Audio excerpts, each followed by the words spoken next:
आता पोलीस भरतीचं स्वप्न पाहणाऱ्यांसाठी अत्यंत महत्त्वाची अशी बातमी आहे। राज्यात 10,000 पोलिसांची भरती होणार आहे। फेब्रुवारी नंतर भरती प्रक्रिया सुरू होणार आहे। यामध्ये डिसेंबर 2025 पर्यंत रिक्त होणारी पदही भरली जाणार आहेत। पोलीस भरतीचा मैदानी परीक्षेचा टप्पा हा पावसाळ्यापूर्वी पूर्ण करण्यात येणार आहे।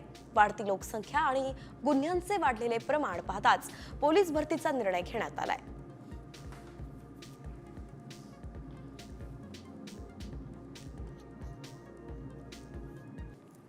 आता पोलीस भरतीचं स्वप्न पाहणाऱ्यांसाठी अत्यंत महत्त्वाची अशी बातमी आहे। राज्यात 10,000 पोलिसांची भरती होणार आहे। फेब्रुवारी नंतर भरती प्रक्रिया सुरू होणार आहे। यामध्ये डिसेंबर 2025 पर्यंत रिक्त होणारी पदही भरली जाणार आहेत। पोलीस भरतीचा मैदानी परीक्षेचा टप्पा हा पावसाळ्यापूर्वी पूर्ण करण्यात येणार आहे। वाढती लोकसंख्या आणि गुन्ह्यांचे वाढलेले प्रमाण पाहताच पोलीस भरतीचा निर्णय घेण्यात आलाय।